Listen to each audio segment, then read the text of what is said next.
श्री गुरुभ्यो नमः। अष्टावक्र गीता 18वां प्रकरण सूत्र 44। मुमुक्षु पुरुष की बुद्धि आलंबन के बिना नहीं रहती। मुक्त पुरुष की बुद्धि सदा निष्काम और निरालंब रहती है। मन सहारा चाहता है, बिना सहारे के वह जिंदा नहीं रह सकता। यदि उसे परमात्मा का सहारा मिल जाए तो वह तृप्त हो जाता है, किंतु वह न मिलने से ही तृप्ति के लिए विषयों की ओर भागता है। बुद्धि भी आलंबन चाहती है। बिना आलंबन के सोच विचार संभव नहीं है। इसलिए मुमुक्षु व्यक्ति भी पूजा पाठ, यज्ञ, पंडित, शास्त्र, मंदिर, परमात्मा आदि का सहारा लेकर चलता है।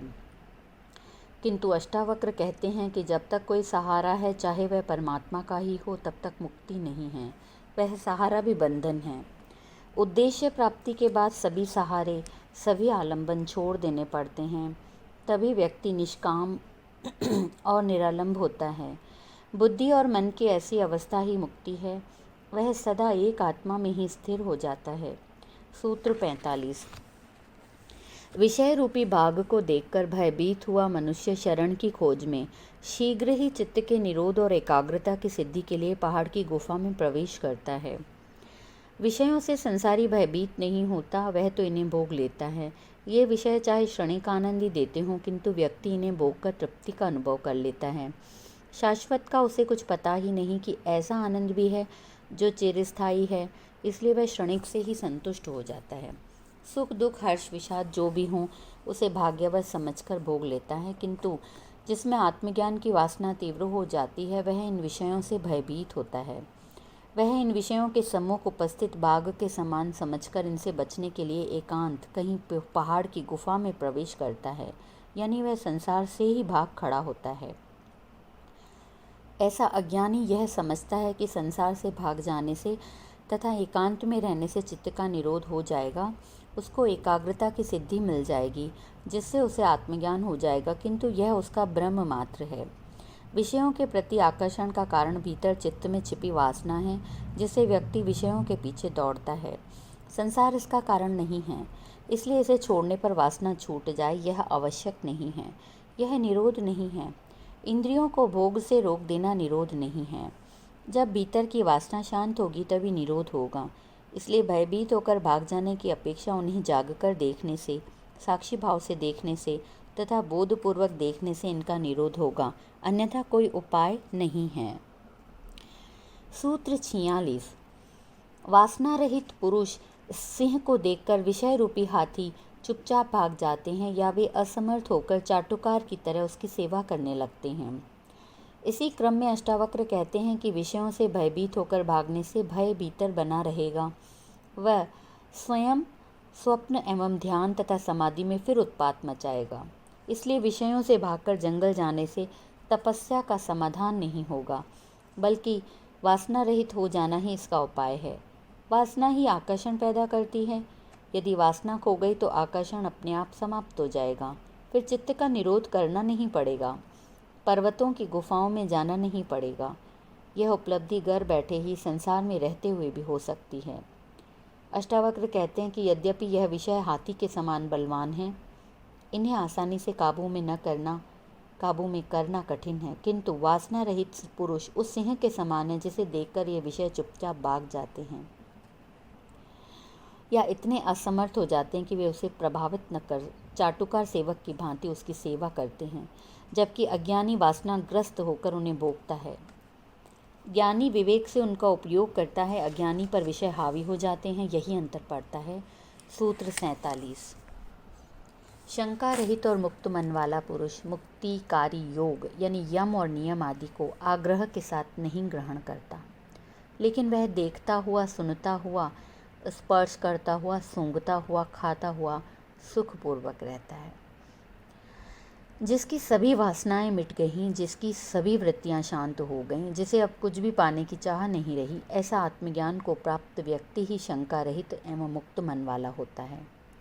मन से मुक्त होने के कारण ही वह सब द्वंद्वों के पार होकर केवल आत्मा में स्थिर रहता है। उसके सभी आग्रह समाप्त हो जाते हैं। उसका अहंकार गलित हो जाता है, जिससे कर्तव्य का अभिमान नहीं रहता। वह यम नियम आदि जितने भी मुक्तिकारी योग हैं उन्हें आग्रहपूर्वक ग्रहण नहीं करता है, बल्कि ये अब उससे स्वभावतः होते रहते हैं। अहिंसा, सत्य, अस्तेय, ब्रह्मचर्य एवं अपरिग्रह ये 5 नियम हैं जिनका योगी आग्रहपूर्वक पालन करता है, किंतु ज्ञान प्राप्ति के बाद ज्ञानी का स्वभाव ही ऐसा हो जाता है कि जिससे इनके पालन करने में कोई ज़बरदस्ती नहीं करनी पड़ती। ऐसा ज्ञान बिना किसी आग्रह के देखना, सुनना, स्पर्श करना, सूंघना, खाना आदि इंद्रियों के सभी कार्य यथावत करता हुआ भी सुखपूर्वक रहता है। सूत्र 48। यथार्थ ज्ञान के सुनने मात्र से शुद्ध बुद्धि और स्वस्थ चित्त हुआ पुरुष न आचार को, न अनाचार को, न उदासीन को देखता है। आचार और अनाचार, उदासीनता और कर्मठता सब अज्ञानियों के लिए हैं। मन की उपस्थिति से ही यह भेद पैदा होता है, किंतु आत्मज्ञान पुरुष स्वस्थ चित्त और शुद्ध बुद्धि वाला हो जाता है। उससे जो भी कर्म होंगे पूर्ण जागरूकता और विवेक से होंगे। उसमें स्वार्थ, वासना और अहंकार आदि न होने से वह जो भी कर्म करेगा वह स्वस्थ ही होगा। उसमें विकार आ ही नहीं सकते। अष्टावक्र कहते हैं कि ऐसा तत्वबोध यदि किसी का अंतःकरण शुद्ध है तो सुनने मात्र से ही हो जाता है। यदि सुनने की कला किसी को ज्ञात है तो आत्मज्ञान के लिए किसी जप, तप, योग, ध्यान, समाधि, कर्मकांड, हठ योग, भक्ति आदि की भी कोई आवश्यकता नहीं है। सुनने मात्र से यह सब हो जाता है, क्योंकि यह संसार वासना, बंधन आदि के कारण ज्ञात होते हैं। ब्रह्म मात्र हैं, अंधकारवत हैं, जो ज्ञान से अपने आप लीन हो जाते हैं। प्रयत्न नहीं करना पड़ता, किसी विधि की कोई आवश्यकता नहीं है। सूत्र 49। धीर पुरुष जब भी कुछ शुभ या अशुभ करने को आ पड़ता है उसे सहजता के साथ करता है, क्योंकि उसका व्यवहार बालवत है। बालक और ज्ञानी में थोड़ी समानता है कि दोनों स्वभाव में जीते हैं, किंतु बालक मन के स्वभाव में जीता है। वह अपनी सारी इच्छाएं पूरी करना चाहता है। शुभ अशुभ का भेद उसमें नहीं होता, क्योंकि उसकी बुद्धि का विकास अभी हुआ नहीं है। बुद्धि ही भेद उत्पन्न करती है, किंतु ज्ञानी मन के नहीं आत्मा के स्वभाव में जीता है। वह मन और बुद्धि के पार हो चुका है। वह बुद्धि का उपयोग विवेक से करता है, इसलिए वह ज्ञानी पुरुष भी शुभ अशुभ का भेद नहीं करता है, बल्कि आत्मा के स्वभाव के अनुकूल जो करने को आवश्यक है वह बालवत कर लेता है। किसी प्रकार का आग्रह, दुराग्रह आदि नहीं होता। ऐसा ज्ञानी ही सुखपूर्वक रहता है। सूत्र 50। धीर पुरुष स्वतंत्रता से सुख को प्राप्त होता है, स्वतंत्रता से परम को प्राप्त होता है, स्वतंत्रता से नित्य सुख को प्राप्त होता है और स्वतंत्रता से परम पद को प्राप्त हो जाता है। आत्मज्ञानी सभी प्रकार के बंधनों से मुक्त हो जाता है। वासना, कामना, तृष्णा, अहंकार आदि से मनुष्य बंधनों का निर्माण कर लेता है। इन बंधनों के कारण ही विषयों की गुलामी उसे सहन करनी पड़ती है। इन्हीं से सुख, दुख, हर्ष, विषाद का अनुभव होता है। इन्हीं से उसके कर्म बंधन बनते हैं, जिसे वह अनेक जन्मों तक भोगता ही रहता है। आत्मज्ञान के बिना इनसे छुटकारा नहीं हो सकता। ज्ञानी ही इस तत्व को जानकर सर्व बंधनों से मुक्त होकर परम सुख में स्थित हो जाता है। बंधन रहित हो जाना ही परम स्वतंत्रता है, यही मुक्ति है। सिद्ध शिला पर बैठना भी मुक्ति नहीं है, क्योंकि वहीं बैठना है, अन्यत्र जाने का कोई विकल्प नहीं है, इसलिए वह भी बंधन ही है। जहाँ रहने को मजबूर किया जाए वह कारागृह ही है। मुक्ति कहाँ हुई, स्वतंत्रता कहाँ है?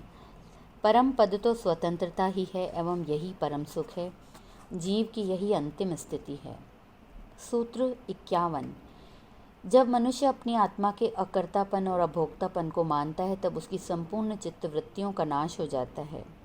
मनुष्य न करता है न भोगता, वह न कर्म करता है न उसका फल ही भोगता है। मनुष्य पापी है ही नहीं, उससे पाप हो ही नहीं सकता, यह वेदांत की घोषणा है। किंतु मनुष्य अहंकार के कारण स्वयं को आत्मा और ब्रह्म से भिन्न समझने लग गया। इसी अज्ञान और भ्रांति के कारण वह अपने को कर्ता मानने लगा। कर्ता मानने से वह भोक्ता हो गया और वो भोक्ता बन गया, यही उसका पाप हो गया। जिस समय वह अपने को शरीर, मन एवं अहंकार से भिन्न केवल आत्मरूप निश्चित कर लेता है, उसी क्षण वह न करता रहता है न भोगता, न उससे कोई पाप होता है न पुण्य। आत्मज्ञान में उसकी समस्त चित्तवृत्तियाँ ही शांत हो जाती हैं, उसका अहंकार ही गलित हो जाता है, उसका मैं भाव समाप्त हो जाता है। फिर कौन करता है और कौन भोगता, कहना कठिन हो जाता है। आत्मज्ञान की स्थिति में ही ऐसा संभव है, अन्यथा उसका कर्ता एवं भोक्तापन रहेगा ही, जिससे वह पाप पुण्य का भागी भी होगा। सूत्र 52। धीर पुरुष की स्वाभाविक उच्छृंखल स्थिति भी शोभती है, लेकिन स्पृहा युक्त चित्त वाले मूड की बनावटी शांति भी नहीं शोभती। मनुष्य में स्पृहा है, वासना है। इस स्पृहा के कारण उसे शरीर मिला है। यदि संसार में कुछ भोगने की, कुछ करने की चाह ही नहीं होती, तो यह शरीर उसे मिलता ही नहीं। घड़े का निर्माण तभी होता है जब उसमें कुछ भरना है। यदि भरने को कुछ नहीं है तो घड़े का निर्माण ही नहीं होता। स्पृहा, वासना आदि मन के गुण हैं। स्पृहा और वासना के कारण ही भौतिक जगत का अस्तित्व है। इसी से मनुष्य सारे रचनात्मक एवं विध्वंसात्मक कार्य करता है। संसार की जैसी भी स्थिति है वह स्पृहा के कारण ही है। अतः स्पृहा ही संसार है, बिना इसके कुछ भी नहीं मिलता है। स्पृहा के रहते शांति की आशा करना मृग मरीचिका ही है, जो कभी हो ही नहीं सकती। यदि कोई स्पृहा युक्त चित्त वाला कहता है कि मैं शांत हूँ, मुझे शांति का अनुभव हो गया है, तो वह पाखंड मात्र है। वह शांति बनावटी ही है, वह शांति का ढोंग कर रहा है। आधा घंटा ध्यान कर लिया, 10 माला गायत्री की जप ली, किसी आश्रम में 1 घंटा बैठ गए और कहने लगे मुझे शांति प्राप्त हो गई है। यह शांति नहीं, धोखा है, पाखंड है। वे शांत प्रतीत होते हुए भी अशांत हैं। उनकी शांति ऊपरी ऊपरी है, जो एक क्षण में विलीन हो सकती है। ऐसी शांति मूड की ही शांति है, जो क्षणिक है, बनावटी है। इसके विपरीत ज्ञानी स्पृहा मुक्त हो जाने से वास्तविक शांति को उपलब्ध होता है, क्योंकि अशांति का कारण तो स्पृहा थी, जो अब नष्ट हो गई है, इसलिए वह परम शांत है। उसकी शांति स्वाभाविक है। यदि ऐसा ज्ञानी उच्छृंखलता भी दिखाता है तो भी वह शोभा पाता है, क्योंकि उसमें कोई विकार नहीं होता। उसके पीछे स्पृहा, वासना नहीं होती। भीतर की गंदगी को छिपाने के लिए मनुष्य बाहरी आडंबर करके उसे छिपाना चाहता है, जबकि भीतर से निर्मल होने पर उसे इसके लिए कोई आवश्यकता नहीं पड़ती। सूत्र 53। कल्पना रहित, बंधन रहित और मुक्त बुद्धि वाले धीर पुरुष कभी कभी बड़े बड़े भोगों के साथ क्रीड़ा करते हैं और कभी पहाड़ की कंदराओं में भी प्रवेश करते हैं। जिस ज्ञानी की स्पृहा शांत हो गई है, कोई वासना नहीं रही, जो कल्पना रहित, बंधन रहित हो गया, जिसे सृष्टि में एकत्व का बोध हो गया, वह मुक्त चित्त वाला धीर पुरुष बड़े बड़े भोगों के साथ क्रीड़ा करते हुए भी उनसे अलिप्त और अछूता रहता है। वह भोगों को क्रीड़ा की भांति, खेल की भांति, नाटकवत तटस्थ के साक्षी भाव से भोगता है। वह चाहे तो पहाड़ की कंदराओं में भी रह सकता है। दोनों में ही वह अनाग्रह पूर्ण होता है। दोनों में वह संभाव वाला रहता है। जिसे भोगों के भोगने से या उन्हें त्याग कर जंगल चले जाने का आग्रह होता है, जो सब कुछ नियम संयम में बंध कर कार्य करता है, जो सिद्धांतों, मान्यताओं, परंपराओं, रूढ़ियों के अनुसार चलता है, ऐसा व्यक्ति मुक्त नहीं है, वह बंधनग्रस्त है। ज्ञानी सभी प्रकार के बंधनों से मुक्त होकर केवल आत्मा में रमणन करते हुए स्वच्छंदचारी हो जाता है। सूत्र 54। धीर पुरुष के हृदय में पंडित, देवता, तीर्थ का पूजन करने और स्त्री, राजा और प्रियजन को देखकर भी कोई वासना ही नहीं होती। अज्ञानी की स्पृहा होती है, वासना होती है, जिनकी पूर्ति हेतु वह ज्ञान प्राप्ति के लिए पंडितों के पास जाता है, धन, यश एवं पुत्र प्राप्ति हेतु देवताओं की पूजा अर्चना करता है, अपने पापों के प्रक्षालन हेतु वह तीर्थों का भ्रमण करता है, उनका पूजन करता है, मंदिरों में जाकर अर्चना वंदना करता है। वह स्त्री को देखकर काम मोहित होकर उसको भी प्राप्त करना चाहता है। वह राजा की चाटुकारिता करता है, मंत्रियों के पीछे पीछे घूमता है कि कहीं कोई पद मिल जाए, चुनाव टिकट मिल जाए। वह प्रियजनों को देखकर भी उनसे कुछ प्राप्त करने की आकांक्षा रखता है। अष्टावक्र कहते हैं कि धीर पुरुष ज्ञानी भी इन्हें देखता है, किंतु उसमें वासना नहीं होने से वह इनसे कुछ भी प्राप्त करने की इच्छा नहीं रखता। वासना युक्त मन ही विकारी होता है। सूत्र 55। योगी नौकरों से, पुत्रों से, पत्नियों से, दोहित्रों और बांधवों द्वारा हंसकर धिक्कारे जाने पर भी विकार को प्राप्त नहीं होता है। अज्ञानी वासनाग्रस्त और अहंकारी होता है। वासना के कारण ही उसमें लोभ एवं मोह होता है। जिनकी पूर्ति न होने पर उसे क्रोध आता है। मान सम्मान की चाह अहंकार के कारण होती है। यदि वह न मिले अथवा कोई उसका तिरस्कार करे, अपमान करे, उपेक्षा करे, तो उसकी सीधी चोट उसके अहंकार पर होती है, जिससे वह तिलमिला उठता है एवं बदला लेने का प्रयत्न करता है। जब द्रौपदी ने कौरवों को कहा कि अंधे के अंधे ही होते हैं, तो कौरवों के अहंकार पर चोट लगी एवं उसकी परिणति महाभारत युद्ध में हुई। संसार में इस अहंकार पर चोट करने के कारण ही अनेक उपद्रव हुए हैं एवं जो इस अहंकार को फुसलाने की कला जानते हैं, वे अपना काम बड़ी आसानी से निकाल लेते हैं। अहंकार से मुक्त योगी यदि पाप नहीं करता तो पुण्य भी नहीं करता। वह जैसा है वैसा ही अपने स्वभाव में स्थित रहता है। इसलिए अष्टावक्र कहते हैं कि योगी अहंकार रहित हो जाने से अपने नौकरों, पुत्रों, पत्नियों, दोहित्रों और बांधवों आदि के द्वारा धिक्कारे जाने पर भी तथा हंसी उड़ाई जाने पर भी विकार को प्राप्त नहीं होता है, क्योंकि अहंकार ही सब विकारों का मूल है। सूत्र 56। धीर पुरुष संतुष्ट होकर भी संतुष्ट नहीं होता है और दुखी होकर भी दुखी नहीं होता है। उसकी इस आश्चर्यमय दशा को वैसे ही ज्ञानी जानते हैं। ज्ञानी और अज्ञानी के भीतर और बाहर में बड़ा अंतर होता है। अज्ञानी के भीतर अहंकार, वासना, तृष्णा, लोभ, मोह, काम, क्रोध, हिंसा सब भरी रहती है, किंतु बाहर से वह बड़ा विनम्र, सहनशील, दयालु, दानवीर, अहिंसक, सेवापरायण, त्यागी होने का मुखौटा लगाकर घूमता है। वह बाहर से शांत, प्रसन्न, सुखी, संतुष्ट दिखाई देता है, किंतु भीतर उतना ही उद्विग्न, बेचैन और असंतुष्ट होता है। किंतु इसके ठीक विपरीत ज्ञानी भीतर से पूर्ण संतुष्ट होता है। न उसकी कोई चाह है न वासना।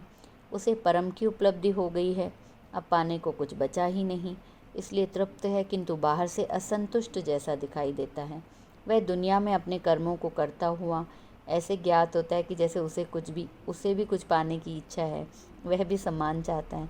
वह बाहर से दुखी, चिंतित दिखाई देने पर भी न दुखी होता है न चिंतित होता है। ज्ञानी की ऐसी स्थिति आश्चर्यमय है। अज्ञानी केवल उसके बाहरी कर्मों को ही देख सकता है, उसकी भीतरी अवस्था को तो वैसा ही ज्ञानी देख सकता है। सूत्र 57। कर्तव्य ही संसार है, उसे शून्याकार, निराकार, निर्विकार और निरामय ज्ञानी नहीं देखते हैं। अष्टावक्र कहते हैं कि यह कर्तव्य ही संसार है। संसार में रहकर कर्तव्य करना ही पड़ेगा, बिना कर्तव्य किए कोई रह ही नहीं सकता। यह संसार जैसा है वह कर्तव्य का ही परिणाम है। कर्तव्य अर्थात जो करने योग्य है वह ज्ञानी भी करता है, किंतु उसमें कर्तव्यता नहीं होती जैसी संसारी की होती है। संसारी अच्छा बुरा, शुभ अशुभ, निंदा प्रशंसा आदि को ध्यान में रखकर कर्तव्य करता है।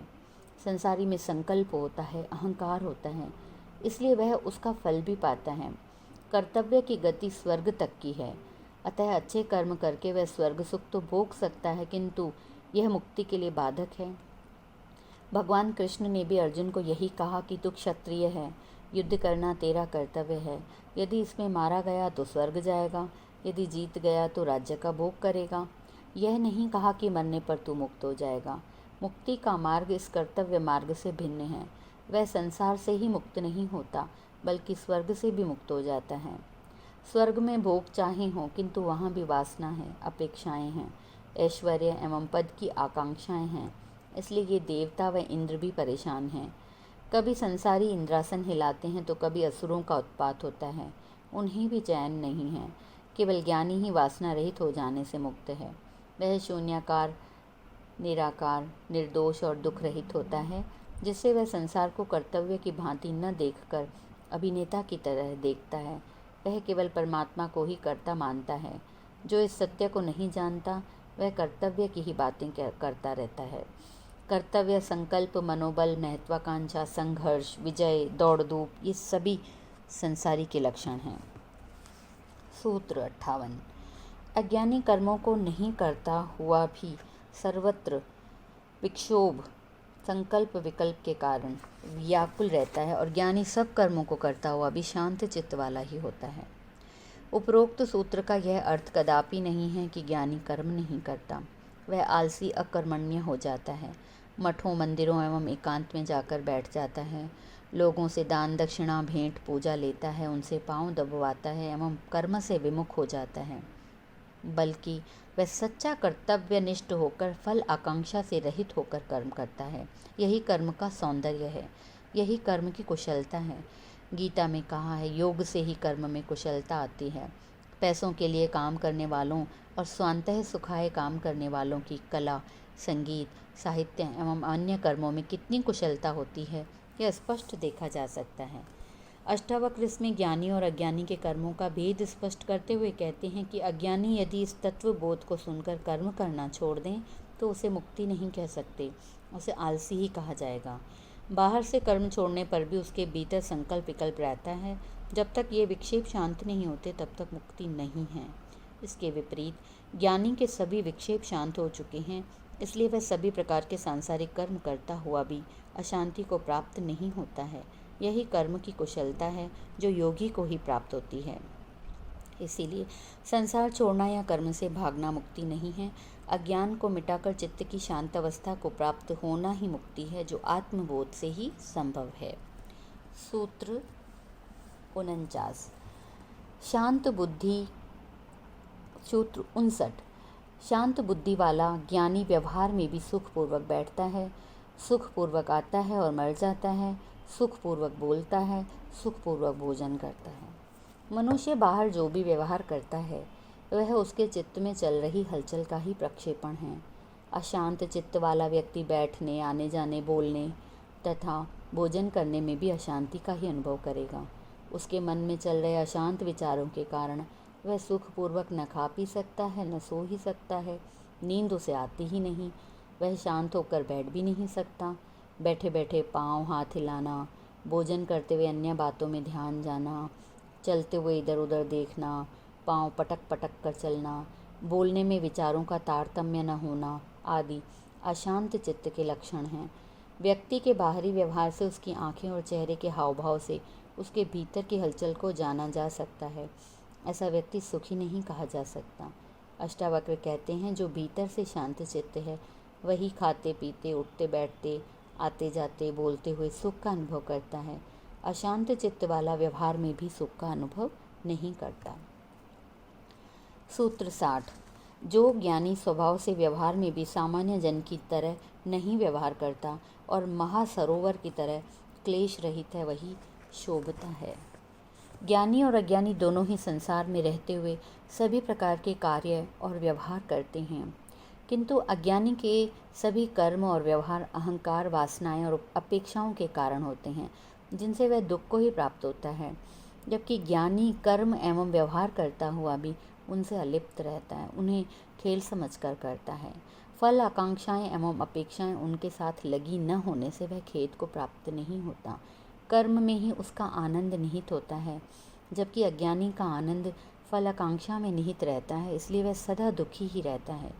अष्टावक्र कहते हैं कि ऐसा ज्ञानी महासरोवर की भांति शांत मन होने से शोभित होता है तथा क्लेश रहित होता है। अज्ञानी के संसार में जितने भी व्यवहार हैं उन सबका पालन करते हुए भी दुखी रहता है, जबकि ज्ञानी इन सामान्य जनों की भांति व्यवहार नहीं करता हुआ भी क्षोभ एवं क्लेश रहित होता है। अधिक व्यवहार क्लेश का ही कारण बनता है। सूत्र 61।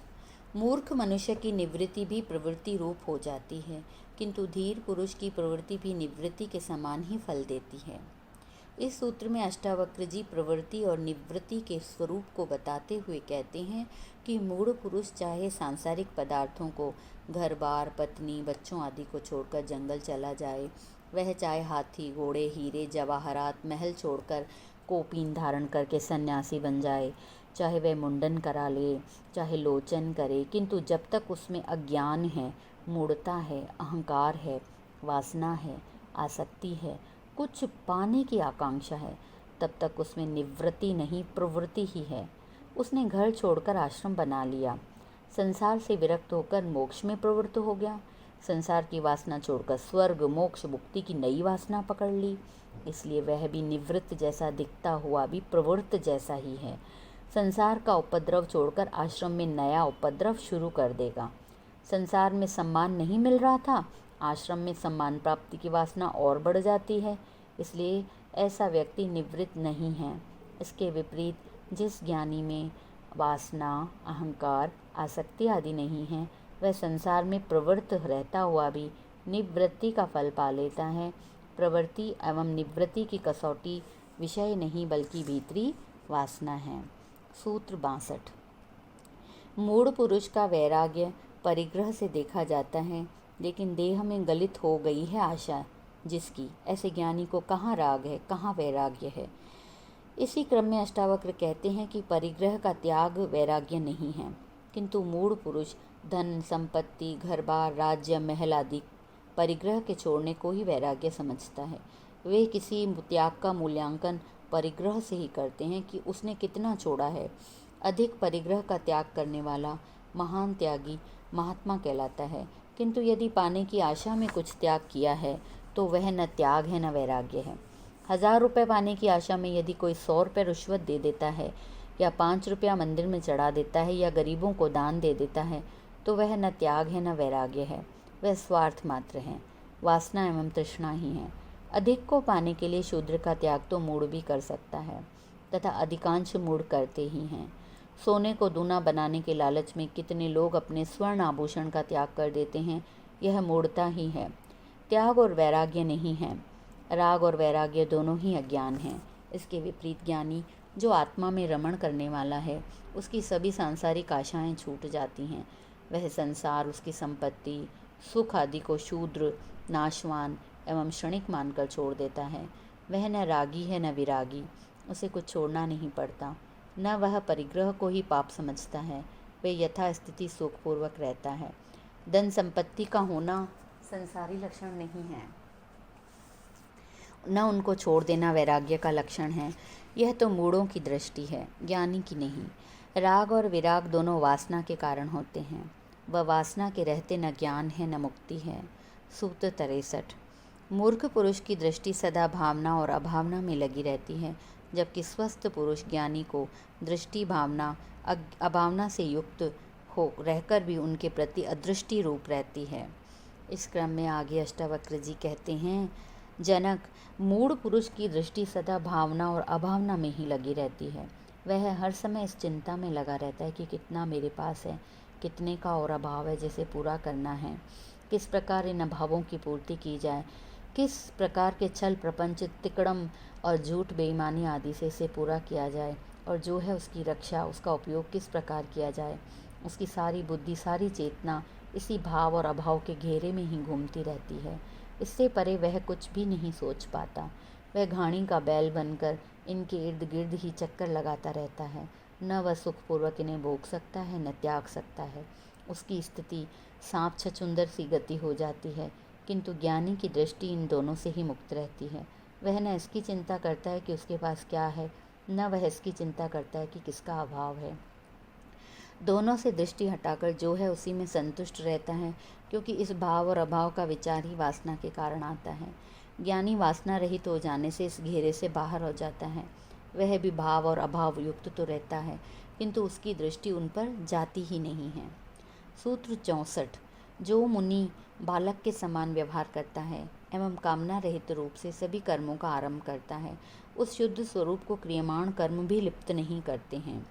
कर्म बंधन नहीं है, बंधन है कामना, आसक्ति और अहंकार। ज्ञानी तथा अज्ञानी दोनों के कर्म तो करते ही हैं, करने ही पड़ते हैं, किंतु दोनों की दृष्टि में बड़ा अंतर होता है। अज्ञानी के कर्म तो कर्तापन से होते हैं, उनमें आसक्ति और कामना होती है, फल आकांक्षा भी होती है, जिससे वे बंधन का कारण बन जाते हैं। जबकि ज्ञानी के कर्म स्वभाव से होते हैं, निष्काम होते हैं, उनके पीछे फल आकांक्षा नहीं होती, वे बालवत खेल के समान होते हैं, इसलिए वे बंधन नहीं बनते। ज्ञानी के संचित कर्म तो नष्ट हो जाते हैं, प्रारब्ध कर्म को वह भोग लेता है तथा कामना रहित होकर इस जन्म में जो कर्म करता है, उन क्रियमाण कर्मों में चूंकि वह लिप्त नहीं होता, इसलिए वे बंधन स्वरूप नहीं बनते, न उनका फल भोगना पड़ता है। ज्ञानी को परम का सुख मिल जाता है, इसलिए वह कर्मों द्वारा प्राप्त शूद्र सुख की कामना से रहित होकर कार्य करता है। उसके समस्त कार्य स्वभावगत एवं ईश्वर इच्छा से होते हैं। वह अपने को माध्यम बना देता है। स्वयं को कर्ता मानना ही सबसे बड़ा बंधन है। सूत्र 65।